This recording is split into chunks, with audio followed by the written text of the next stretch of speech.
Hi, everybody. Welcome to IP Tech Tuesday 24. We'll talk for 20-25 minutes and then discussion. I would like to start with a minute of silence in respect of our victims.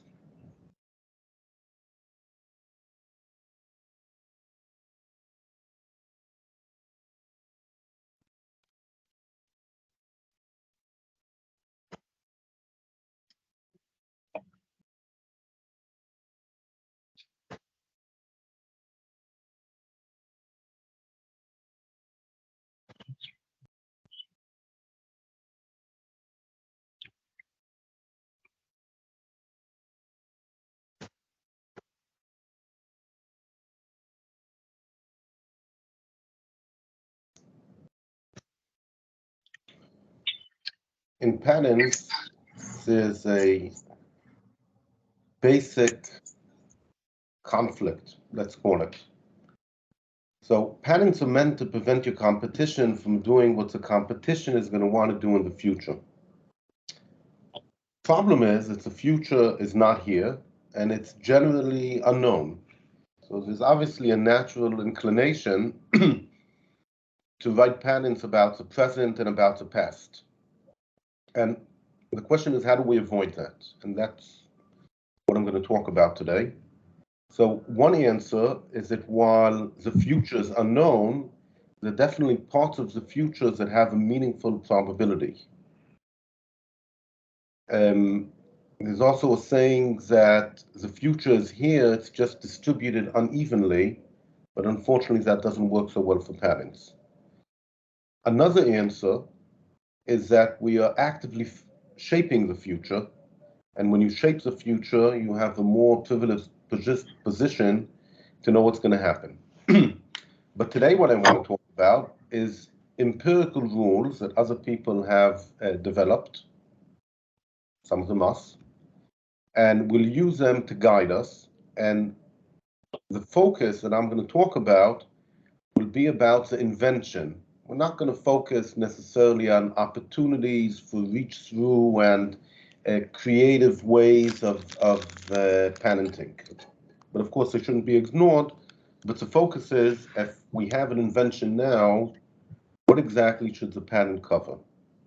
Now, I'm talking about rules, but imagination, in other words, the ability to imagine what the future might look like and how the invention will interact with that future is probably as important as these rules that I'm going to talk about. First, let's talk about predicting the future. So predicting the future is really difficult. Will the stock go up tomorrow or will it go down? But patents naturally cover more than one future. Not only that, they don't need to cover the entire future. They only have to cover a critical feature in the future. And as I said, patents usually relate to the future that we are creating. So we know what efforts are going on to do that. Patents don't need to see very far ahead. It's often useful to have a patent which looks 5 years into the future. That can often be enough. And last but not least, patents don't talk about the whole world, but only about a small part of the world. So just one critical feature in multiple futures in one small part of the world, that is not as difficult as actually predicting the future. A few weeks ago, I talked about exploring the invention. And when we got to the end, we talked mainly about exploring the invention. We talked about you have to ask how the invention will interact with what's existing and how the invention will interact with the future. We talked about things like, today's solutions or tomorrow's problems and so on. And really, this is where we're going to focus today. First, I'd like to give you some general rules that people use in order to predict the future. So one rule is that the world develops I don't know if to call it linearly or stably. And one of the and you can think about Moore's law. And the reason is because you have a feedback mechanism keeping the world on track. Of course, the world can suddenly be disrupted. But we're writing patents, and patents don't have to be 100%. So if we're writing a patent which doesn't cover the possibility of the world being disrupted by somebody else, that's not too bad. Let me give you two examples. Cell phones. From the mid-90s until the mid-2000s, cell phones were getting better, faster, cuter keyboards, sillier games, larger screens, more reliability, weighing less. It was all linear and predictable. And even though there were some smartphone before, along came Apple and disrupted the field of cell phones completely. CPUs is the same way. We started with 4004 many years ago, then went to 8080, 8081, I'm sorry, 8186, and so on. And then at some point there was disruption because you couldn't do anymore. You started doing multi-cores and GPUs and integrated. But for many years, the technology of CPU was relatively predictable.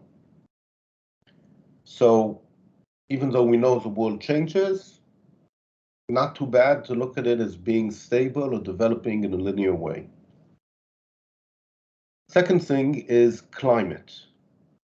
I don't know how many are familiar with a concept called worldly maps. I have an example over here. A worldly map is a way of showing business strategy, and in particular, it helps you understand where you should put effort into improving parts of your value chain. What's important about the worldly map is that you have a y-axis, which is a value chain. The x-axis is what we care about. And what Simon Wardley says is that definitely in consumer products, there's a very natural progression which you can see repeated. At the beginning, somebody has this idea. Then you build a custom-built component. Then you get a product, which means that maybe people buy it and maybe people rent it. And at some point, you get a commodity. And if you think about internet, or about electricity, or about running water, that's exactly what happens. At the beginning, electricity is, you have a glass jar with little pieces of metal inside and you have wires coming out. Then you have a generator or perhaps a local power place. Then you have a product, and at some point it's a utility. You don't even know where it comes from, you just know you can buy it. So this progression from left to right is climate, the things that naturally happen. In addition, and each technology has its own, and if you work in a particular technology, the client might know where they are. And in any case, this progression is pretty common. It's not so suitable for startup companies, but that's not for now. Weather. Weather is what's happening right now. So what is the weather in the field of AI? Total chaos. Okay? What is the weather in the field of toilets? That's much more relaxed. It is slowly heating up. Okay? In other words, as over the last 2 decades, maybe, I could say that smart toilets that measure physiological functions are becoming more common. It's happening slowly, and maybe it'll happen more, but it's very, very calm. No big changes happening. Obviously, where the weather is crazy like AI, it is more difficult to predict the future. But sometimes that's exactly what you want to predict when you write a patent. So the original reason for this entire lecture series of Tech Tuesday was per technology can we answer the questions, how fast is the technology moving and how stable is it? So taking that as a 2x2, something fast and stable is CPU technology from 1980 to 2010. Something slow and stable, ceiling fans from 1882, which was when the first, table fan was invented, until either 1981 or 2009, depending who you want to believe, when Dyson pushed the bladeless fan. So over this entire period, technology of fans was moving very slowly and very stably. Fast and unstable, AI from 2006, and definitely in the last 4 years, it's moving very fast and it's very unstable. I chose 2006 because that's when a well-known AI application called Google Translate appeared on our computer. Slow and unstable. Fashion technology, ever since, caveman until today. So the developments in fashion are slow, they happen, but it's very unstable. It's very difficult to predict what's going to be interesting in 5 years. In general, new fields are less stable the minute they start happening. I said before in the previous slide, sometimes you want to actually predict what's going to happen. Sometimes it's enough for you to predict the statistics. And a particular type of statistic that you need to be able to predict when you ask yourself, what should I write in my patent? And how valuable will my patent be? And how quickly do I need it? Is how likely is it that a disruption will happen? So whether it's a disruption in technology or disruption in marketing, and notice I wrote absent issues like large untapped market. We all understand that if there's a large untapped market, we should expect some clever person to figure out a way to break into that market and take it over, and that will disrupt everything. But in a stable market like CPUs or toilets, we have to ask how likely is disruption to happen. So in toilets, not so much. In CPU, Apple once again showed us a way when they came out with the M series of processors. That is a real disruption in the market. What am I talking about when I talk about predicting? We can talk about the market. That is, people buying and people selling. We can talk about the ecosystem, which involves all of the players, including suppliers and the clients of your clients, technology and competitors. Now, and of course, yourself. In other words, your own company that you're writing patents for might be stable and might not be stable. And the question is, can you predict where the company will be in a few years? Ask Kodak that question. So each one of these components need to be looked at differently. For example, competitors might have a momentum. They might have people working for them, which, if you have people that know how to use water pressure, you're going to do hydraulics. You're not going to do electricity. When you talk about the market can have feedback loops, or it might not yet have feedback loops. When you talk about technology, you can look at how many investments are happening in R&D. If there's no investment in R&D, that tells you one thing about the future, and if there's less, it's the other way around. Now, a lot of what I'm talking about might be obvious, but I think collecting it together and putting it in the lens of using it to help me decide what should be in my patent is the value of this lecture. So if I look at it in a biologically oriented way, the evolutionary pressures that you have no control over, but you can see them, and they affect all of these things, the market, the technology. And if you look at the evolutionary pressures, you can sometimes tell in what direction things might develop. And you must. I don't know how many of you heard of the concept of innovation waves and innovation cycles. So there's first, second, third, fourth, fifth waves of innovation. That's one way of looking at it. And what's important is a wave starts, peaks, and then goes down, and then a new wave happens.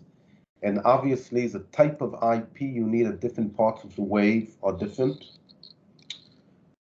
Marchetti wrote quite a few papers. I'm not sure if he's a leading guy, but he's a guy I picked on 40 years ago, 38 years ago. And he talks about waves. They start with a discovery or an invention. Then there's innovation. And the definition of innovation is if it starts a new industry. If it doesn't start a new industry, he doesn't consider it to be an innovation. Then you have market penetration. And after you penetrate into the market, then a new cycle can start. One of the interesting things that he showed was that the cycles are shortening all the time, as indeed we see when we look at AI and other things like that. In any case, if you can identify what wave your client is in and how fast that wave is expected to move, there's a lot of work out there in trying to predict what will happen when. And now for a completely different type of cycle, I'm sure most of you are familiar with Gartner hype cycle, but startup companies, they live on hype. If you go to an investor and we're over here in the trough of disillusionment, then they're not interested in all of your hype and all of your stories. However, they might be interested in technology. So depending where you are in the cycle and where you think you're going to be in the cycle, for example, when you're looking for investors, then you need to choose your patents carefully. If we're at the stage where hype is what's going to bring in the money, better make sure you have patents which protect the hype. And of course, we're talking 1, 2, 3 years into the future. If you're at the stage where what's going to convince people is numbers or technology, then you should have patents which will match that part of the cycle.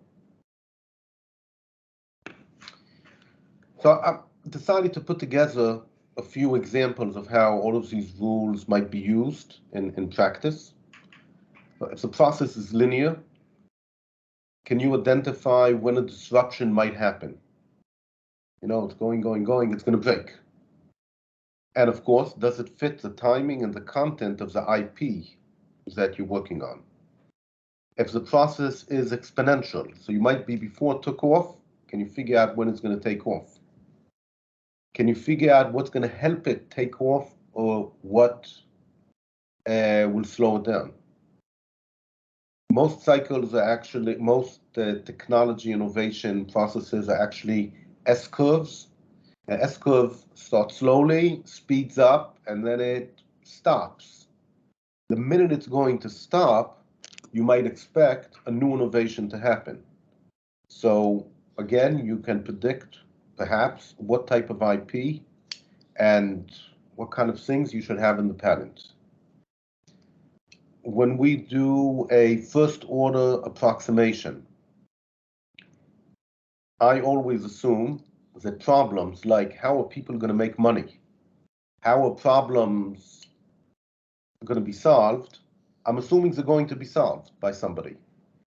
And then when we draft the patent, we have to say, assuming somebody else will figure out how to make money, assuming somebody else will figure out, or maybe us, solve these problems, what do we expect the future to look like? Unfortunately, many companies believe in pump and dump. That's from stock market, but it happens in other places as well. You start working with some service, it's for free. After they have 100 million users, suddenly they get to the exploit stage. Again, if you can figure out when the exploit stage will arrive, you know if you need IP to help you grow, or if you need IP to help you exploit, or perhaps to prevent other people from stealing, you're exploiting. when I've been talking till now, it sounded as if I was talking perhaps only about patents, but trade secrets have exactly the same problem. Trade secrets have certain values at certain time. When they get disrupted, they can lose all of their value. So when we're applying all of these rules I talked about until now, you have to ask yourself, what's going to happen to my trade secrets? Let's talk in particular about the process of exploring an invention. Exploring an invention, a guy comes in with an invention, and you're trying to figure out how to describe that invention in the patent. So there's something called benefit-induced harm. Thank you, Dr. Hott. And it means that my solution causes a negative result. So what happens if the client comes to you with an electric car? It's a great solution for air pollution, but you run out of battery and you don't have a good enough range. First of all, you should assume the problem will be solved, and to the extent you can figure that out, protect the problem. Or you can say, we know other people are going to have to solve it. Client, please, let's not write the patent only on the electric car. Let's figure out how you're going to solve these harms which your electric car is bringing, like short range, and make sure we protect them now. And when you get to a solution which doesn't have or doesn't appear to have any BIH, possibly you have a stable solution which is more likely to be usable to predict the future.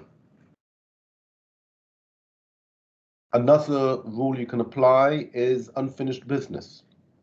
We encourage clients to file a patent before they have a working product if they can already identify a part of the problem that they know how to solve. But we should assume that other parts will be solved as well. To the extent possible, if there is unfinished business, you should finish it and protect it. Competitors. You can have existing competitors and you can have potential competitors. The competitors can be rich, meaning they have resources, or they can be poor, meaning they don't. Each one of these competitors will react differently to your invention. A potential poor competitor won't come in. A potential rich competitor, he might wait until your invention is stable enough and then try to steal the market from you.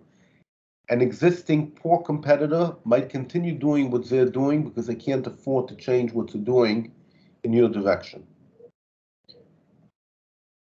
Similarly, existing markets will usually fight you and the world in order to maintain the market share and stay stable. To the extent you can figure out how the existing markets are going to fight, you can definitely protect it. You make an invention, the ecosystem will get realigned. If it gets realigned, your invention will have to change a little bit. Make sure you describe that in your patent. The client usually has some sort of vision of what the ideal solution would look like. When it comes to you, it doesn't quite match that vision. To the extent possible, you should try to protect this gap in different ways of bridging from the current to the ideal, and different types of hybrids, which take existing DREC and combine it with what the client knows how to do. Horizon. Often, you know what other technologies or markets are being developed or improved. One of the examples I use is a pop-up toaster. Pop-up toaster was invented 9 years before sliced bread was invented. It didn't sell very well because you have to slice the bread exactly right so it fits in your toaster. The minute sliced bread came out, sales of the pop-up toaster went crazy. Now, if the person who invented sliced bread forget his name, would have been aware that people have toasters, he could have written a patent on how the two of them work together. And there are lots of other rules. These aren't all the rules, like follow the money. You know, people are going to have pain. People are going to make sales pitches. They're going to have a marketing brochure. They're going to have habits. Each one of these rules basically tells you, we don't know what's going to happen, but it's likely that these things will happen. It's likely to happen. Let's make sure they're protected. In any case, all of these require what I said at the beginning, imagining what the future is going to look like and identifying common targets. We give you a practical example. All of these numbers were made up by chat. Let's say we have an old toilet seat and a new toilet seat. The new one is the blue one, and the old one is the blue one, and the new one is the green one. I assume you're familiar with radar charts. It means as you get closer to the circle, the value is better. So over here, we know that the new toilet seat ease of cleaning is significantly better than the old one. Okay, so we have to ask the client, what way are you going to exploit the fact that you have better ease of cleaning, and let's patent it. While over here, well, let's take this one, price is not going to be as good, so you can already ask the client, there's a lack. How are you going to bridge the lack? Clients are not going to want to buy your toilet seat if it's expensive. What is your solution going to be? The client will, I don't know yet, but maybe this or maybe that. Great. Let's protect it.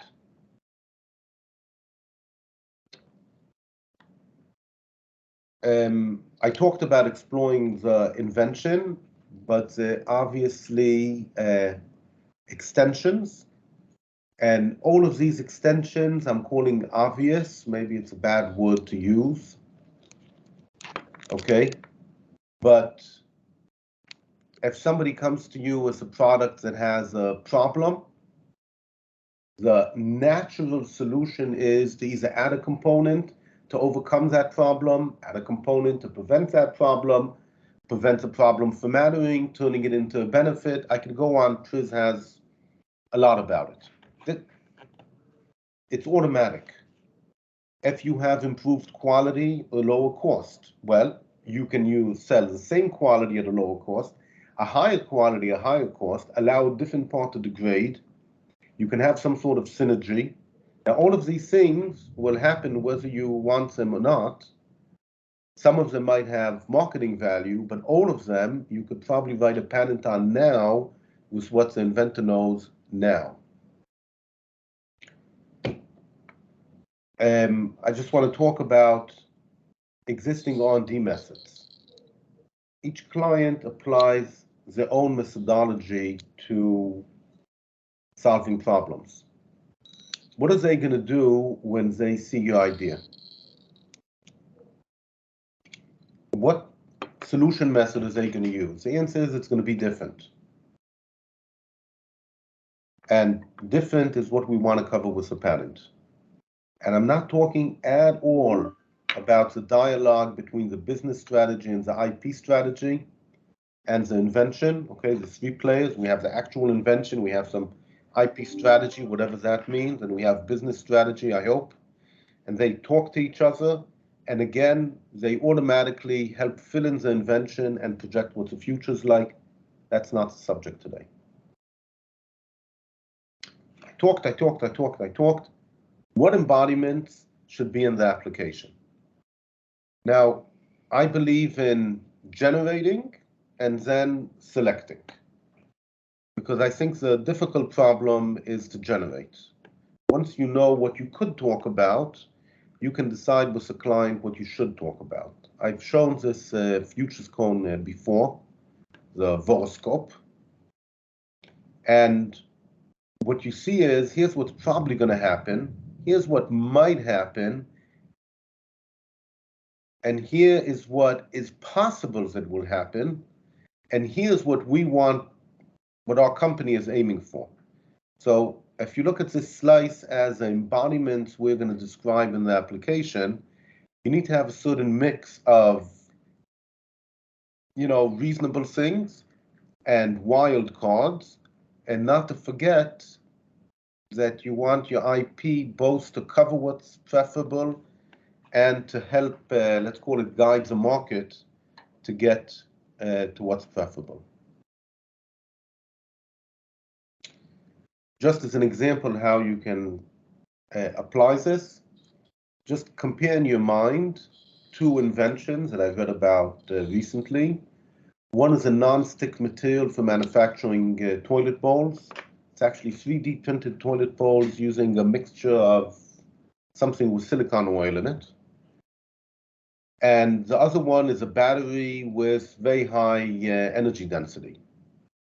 Now, based on what I said now, you understand that the future rules that you want to apply in each case are very, very different. The futures, both of the technology and of the market, are very, very volatile. And that also means that what IP will be valuable when is also very important.